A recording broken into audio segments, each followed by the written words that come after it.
Sometimes when you want to understand what's going on in the world today, you have to take a look back at the events of the past. Well, we're doing that. There's a new book out about our 32nd president, Franklin Delano Roosevelt, that talks about an alleged massive cover-up during his time in office. The book is called FDR's Deadly Secret.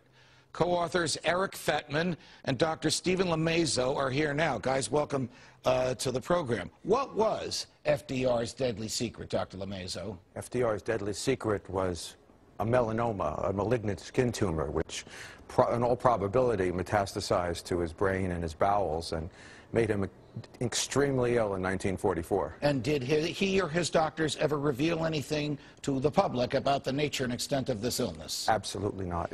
That's why we call it his deadly secret. Is there physical evidence of the melanoma? If we were to look at pictures of FDR at different portions in his presidency, might we see this mark on his face? Yes, you might, and I wrote a paper with probably the world's leading dermatopathologist, and which shows that problem. What are we looking at now on the screen? That's his left eye, but when? Well, the last image you saw was in August of 1940. Right. This is a later picture, probably around 1942 or 1943. Surgically adjusted? Well, we have no evidence of that, but there's absolutely no other medical explanation. What are we looking at now? When is that? That's August 1940. You can see a scar in the lower eye, on the bottom of his eyebrow. You can see a... What is that mark above the eyebrow? I mean, it looks like it's a little charcoal or dust, but what is that? That is what any dermatologist today would recognize as having a highly malignant potential, most probably melanoma. Why didn't the press notice things like this in the 40s?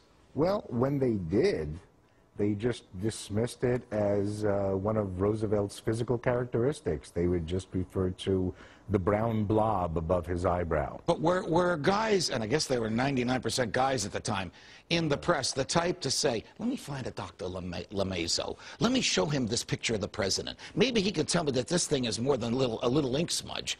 That type of curiosity, of search for the truth, was not prevalent in the White House press corps when FDR was in the White House. No, it was a different time. I mean, first of all, you had a press corps that was overwhelmingly pro-Roosevelt. The people who did investigate rumors about Roosevelt's health tended to be members of the anti-Roosevelt press corps, Republican, isolationist, conservative papers. And when they wrote things, it generally got ignored by the rest of the press. A life of deception, right? Absolutely. A mistress and the first lady. The mistress is with him at the time he dies, not the first lady. People complicit in the lying, doctors and people around him. How do you get away with it? He was the most powerful man on the face of the earth. He began in 1921 by trying to make sure that the public would not elect a crippled president, so he did everything he can to perpetuate the image that he wasn't crippled. Is deception contagious? When you get away with it, do you do it more?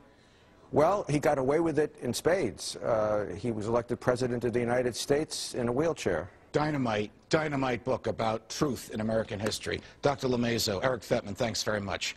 How big is the government messing up the economy and affecting your security? Next. Hello, everyone. I'm Uma Pemaraju. Here's what's happening. The man accused of blowing up a U.S. jet on Christmas Day says he's not guilty. Umar Farouk Abdul Muttalib entered his plea at his arraignment in Detroit today and told a judge he understood the charges against him. A sad day for the Vice President of the United States. Joe Biden lost his mother today. Jean Biden died in Delaware surrounded by her family. She was 92. And today, a king would have been 75. Fans of Elvis Presley, the king, gathering at Graceland today and around the world to celebrate the late singer's birthday. Presley died in 1977 at the young age of 42. The Glenn Beck program returns in just a moment, but first, Brett Baer has a preview of what's on Special Report. Brett? Hey, Uma, coming up, the administration still tries to explain why it did not know al-Qaeda in Yemen was a real and serious threat, plus jobs numbers and how both sides of the aisle are reading them. Join me at the top of the hour for Special Report.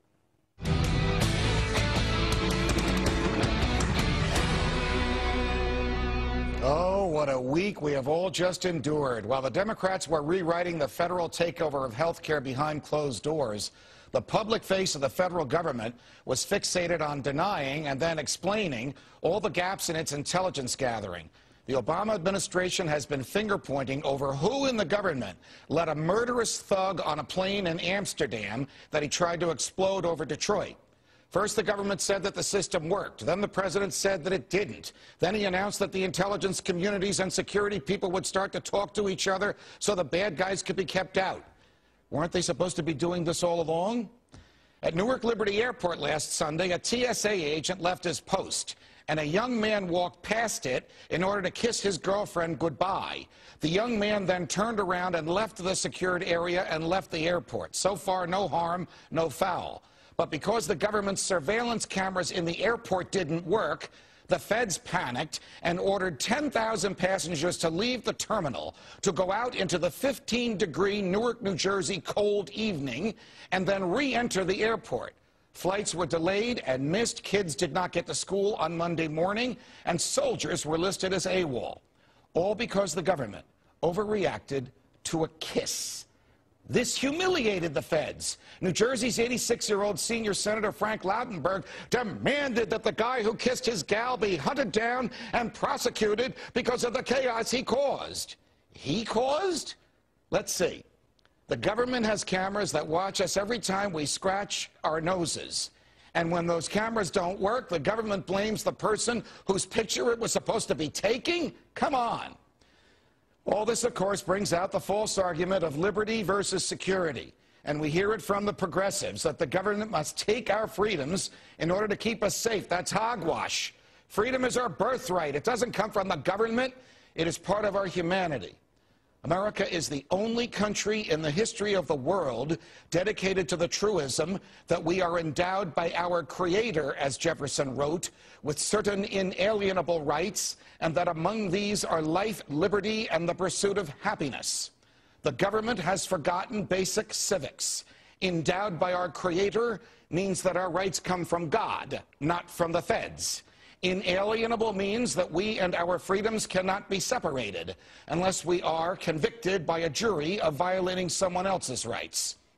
What is the value of being safe if we are not free? Did our forefathers free the kings and despots of Europe in order to come here and be safe?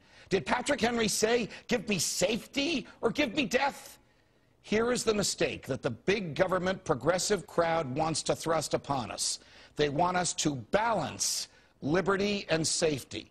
There is no such thing as balance when it comes to freedom. We will not trade freedom for anything or balance it against anything. And we certainly won't give it up to the TSA. Can the government keep us safe? I don't think so. I think airline travel is safer today because pilots have guns, because cockpit doors are now like bank vaults, and because the passengers have become courageous. All this was done by individuals in the private sector and not by the government. I've said it before, I'll say it again. If the feds had not stripped us of our natural rights to keep ourselves safe by keeping and bearing arms, 9/11 would never have happened. How about letting the airlines decide who gets on their plane rather than a TSA worker who leaves his post? When industry competes for your business, you fly where you want to go to. You get there in comfort and safety. And you do all of this at a competitive cost. When the government runs the show, you stand in the cold night for 6 hours because of a kiss. The government can't deliver the mail. It can't operate security cameras at an airport. It can't pay back its debts. It can't tell the truth. That would be the same government that now wants to manage your health care. For more of a look at how the government is intruding into the private sector, let's bring in today's Economic Roundtable. My good friend Stuart Varney, a Fox Business Network anchor.